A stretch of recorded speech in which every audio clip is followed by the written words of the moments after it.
Mushroom एक ऐसा फसल जिसके लिए कोई खेत खलिहान की जरूरत नहीं, बल्कि उसके लिए एक कमरे की जरूरत होती है। शायद यह बात अभी तक बहुत सारे लोग नहीं जानते, जिसका नजारा पिछले दिनों किसान मेले में देखने को मिला था, जब विधायक मोहम्मदाबाद के द्वारा मशरूम के स्टॉल का निरीक्षण किया गया। खेती को एक 17 साल के युवा जो इंटर का छात्र है और उसके अंदर कुछ कर गुजरने की तमन्ना है, और इसी तमन्ना के बलबूते उसने मशरूम की खेती करने की सोची और शुरू भी किया, और उसके द्वारा लगाया गया मशरूम करीब 25 दिन में अपने असली रूप में आ गया। उसने बताया कि ऑयस्टर मशरूम है, जिसके लिए बहुत ज्यादा जगह की जरूरत नहीं है, बल्कि एक छोटे से कमरे में किया जा सकता है। तो अच्छे से प्लास्टिक में अच्छे से डाले, फिर मशरूम का जो बिया होता है बीज डाले उसमें, फिर कम से कम 1 महीना तक छोड़ दिया। उसके बाद पूरा अपना वो मशरूम उगने लगा उसमें से। ये मात्र 25 दिन में आप इसका फसल लेना शुरू कर देते हैं। इसके लिए करने के लिए कोई ज़्यादा की चीज़ की ज़रूरत नहीं है। आपको एक बंद कमरा चाहिए, भूसा चाहिए और 2 से 3 दिन के लिए एक व्यक्ति चाहिए। और उसके बाद इसका प्रोसेस ये होता है कि पहले दिन आप इस भूसे को शुद्ध करते हैं, यानी कि जिसमें केमिकल्स तो नहीं होते हैं, एक तरह से छोटे मोटे केमिकल्स लेके हल्के ट्रीटेड कराया जाता है भूसे को। उसको फिर भूसे को अगले दिन सुखाया जाता है। सुखाने के बाद आपका वो भूसा जो है, जब उसमें 50% नमी बच जाती है, उस नमी को लेते हुए हम उसमें बिजाई करते हैं। बिजाई करने के बाद ये जो पैकेट्स में भरे जाते हैं, पैकिंग पैकेट्स होते हैं इनके, उसमें भर के इन सारे को एक बंद कमरे में कम से कम 15 से 20 दिन के लिए रख दिया जाता है। 15 दिन तक उस कमरे को एकदम नहीं खोलना रहता है। तो क्या माना जाए कि ये जो मशरूम की खेती है आत्मनिर्भर भारत की भारत सरकार जी, सबसे बड़ी चीज़ ये है कि ये जो खेती है इसके दौरान आप कभी भी बड़ी लागत से नहीं, बहुत छोटी लागत से आप स्टार्ट कर सकते हैं। इसमें मैन पावर की कोई अवशेष नहीं है। हाँ, शुरुआत के 3 दिन बस मेहनत है। उसके बाद टेम्परेचर मेंटेन करिए, फसल उगाइए। आपकी 25 दिन में यहाँ पे देखेंगे तो आपका रखा हुआ है मशरूम, ये 25 दिन में मात्र उगाया गया है।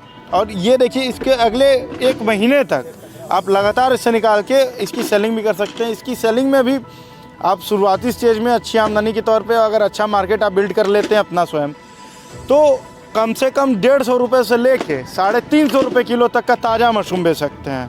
उसके बाद आप कम से कम अगर सुखा देते हैं इसको, तो 1000 रुपये से लेके 1500-1700 रुपये तक की भी आप मार्केटिंग वैल्यू इसकी पा सकते हैं ड्राई मशरूम की। और दूसरी चीज़, इसमें अगर इन दोनों के बाद भी अगर आप प्रोसेस करना चाहते हैं तो इस मशरूम को मिक्सी में डाल के पीस लीजिए, जो कि पाउडर फॉर्म में हो जाएगा। पाउडर फॉर्म में जब वो हो जाएगा तो उसकी कीमत कम से कम 3000 से 3500 रुपये किलो हो जाएगी। कभी भी ये किसी भी तरीके का साइड इफ़ेक्ट नहीं है, पूरी तरीके से ऑर्गेनिक है। देखिए, मशरूम की खेती बहुत ही सरल विधि है। जितने भी मशरूम है उसमें आपकी ढिंगरी मशरूम या जिसे इंग्लिश में ऑयस्टर कहते हैं, उसकी खेती करना बहुत ही सरल है।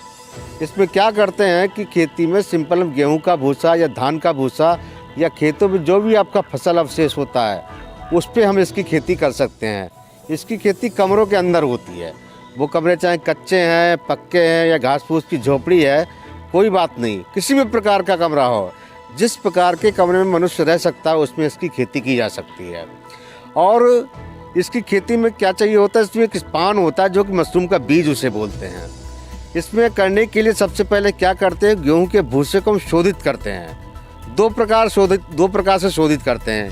एक तो होता है इसको गर्म पानी से शोधित करना, दूसरा होता है केमिकल के द्वारा शोधित करना।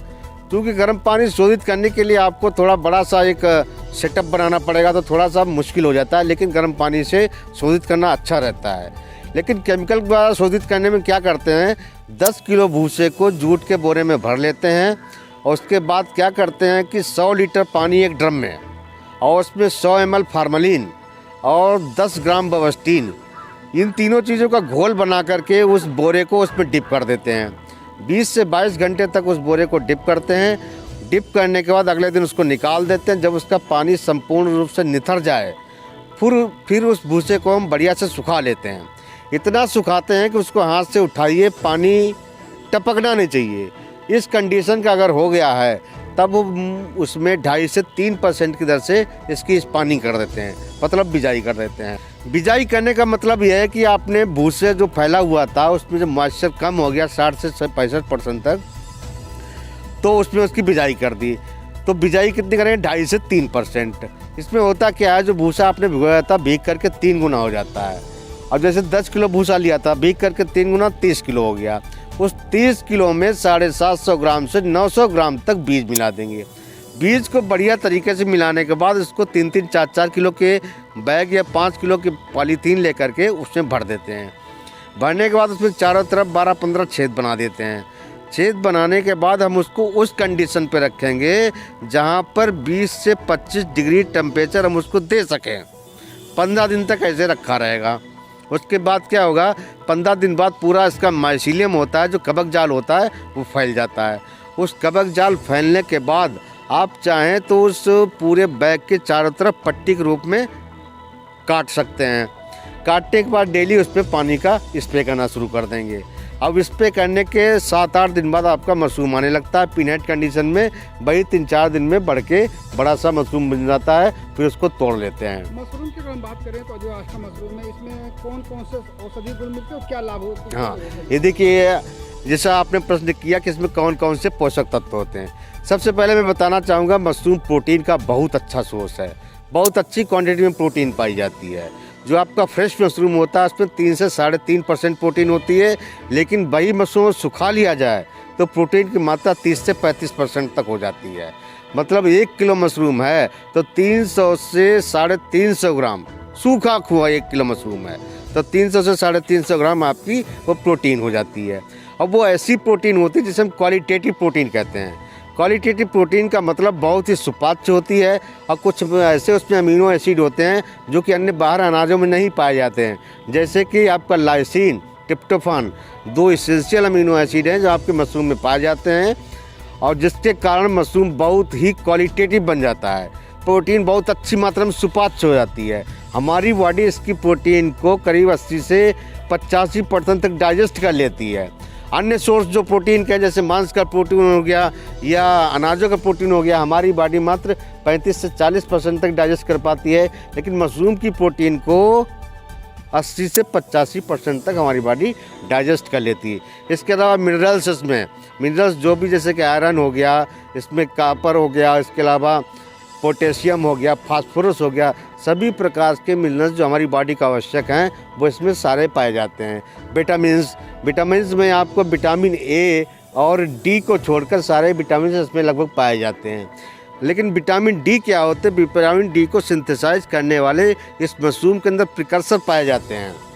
उस प्रिकर्सर क्या करते हैं बॉडी में, हमारी बॉडी में विटामिन डी का मतलब कि विटामिन डी का सिंथेसिस बढ़ा देते हैं। इसलिए कहते हैं इसमें विटामिन डी की मात्रा पाई जाती है, एक्चुअल वो पाई नहीं जाती है।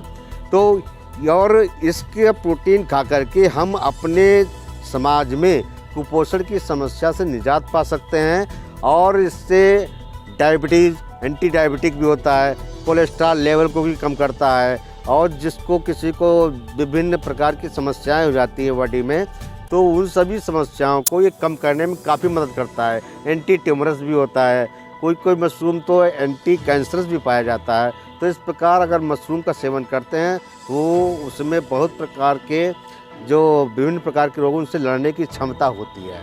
तो ये सब चीज़ें पाई जाती हैं। और इसके साथ साथ अगर हम इसका खेती करते हैं तो कंपटीशन ना होने की वजह से हम इससे अर्निंग भी कर सकते हैं।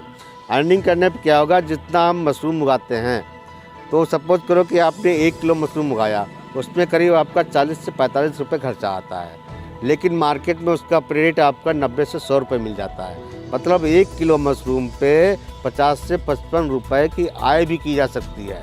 और ऐसे अगर आप ज़्यादा मात्रा में बढ़ाते रहेंगे तो निश्चित रूप से ये जो आपकी आय होगी एक तरीके से एडिशनल आय होगी। एडिशनल आय इसलिए कह रहा हूँ कि जो आप मुख्य धंधा कर रहे हैं वो तो कर ही रहे हैं, लेकिन साथ में अगर मशरूम की खेती भी शुरू कर दी है, जैसे कि बड़े घर हैं, किसी के पास 1-2 कमरे खाली पड़े हैं, उसमें इसकी खेती स्टार्ट कर सकते हैं, या फिर खाली जगह पड़ी है उसमें झोपड़ी बना खेती स्टार्ट कर सकते हैं। मतलब जो मुख्य कार्य है उस कार्य के साथ साथ आप इसकी खेती कर सकते हैं, जिससे कि उसका आपका मुख्य कार्य पूरा भी नहीं होगा और साथ में आपकी एडिशनल इनकम भी हो जाएगी। सर, जैसा कि अभी आपने पिछले दिन भावरपुर ब्लॉक में एक स्टॉल भी देखा था, एक 17 साल के युवक ने जो स्टॉल लगाया हुआ था, उसके स्टॉल को या उसके कार्यों को देखते हुए क्या कहेंगे? हाँ, देखिए, मैं ये कहना चाहूँगा कि वहाँ पर जो स्टॉल लगा हुआ था, स्टॉल उसने अपने ग्रुप का लगाया था, एक समूह का लगाया था। मतलब उसके समूह में कई सारे लोग जुड़े हुए हैं जो मशरूम की खेती करते हैं, उनको वो टेक्निकल एडवाइस या मार्केटिंग की सुविधा प्रदान करते हैं। तो ग्रुप में उगाने से क्या होता है, थोड़ा थोड़ा प्रोडक्ट जाकर के एक हैंडसम क्वांटिटी में प्रोडक्ट बन जाता है। फिर उसकी हम वैल्यू एडिशन करके उसको मार्केट में उतार करके अच्छा पैसा पैदा कर सकते हैं। कि आज की तारीख में जो वैल्यू एडिशन करता है और जिसकी मार्केटिंग पैकेजिंग अच्छी होती है, वही प्रोडक्ट मार्केट में बिकता है। तो समूह बनाकर कार्य करेंगे तो इसमें निश्चित रूप से अच्छी आपकी अर्निंग होगी। और समूह भी एफपीओ के रूप में, फार्मर्स प्रोड्यूसर ऑर्गेनाइजेशन के रूप में, अगर आपने समूह बना लिया और फार्मर प्रोड्यूसर ऑर्गेनाइजेशन नाम पे कंपनी बन जाती, उस कंपनी का रजिस्ट्रेशन हो जाता है, उस कंपनी के नाम पर आप प्रोडक्ट को मार्केट में उतारते हैं तो आपको ज़्यादा बेनिफिट मिलेगा। जो आप सिंगल अगर इंडिविजुअल करेंगे या व्यक्तिगत रूप से करेंगे तो व्यक्तिगत रूप से प्रोडक्ट को उतारना जल्दा इतना आसान नहीं होता है। उतार सकते हैं लेकिन आसान नहीं होता है। लेकिन फार्मर प्रोड्यूसर ऑर्गेनाइजेशन ग्रुप बना के करेंगे, ग्रुप में बना के कोई चीज़ करेंगे तो उसको मार्केट में उतार करके हम उससे अच्छी अर्निंग कर सकते हैं।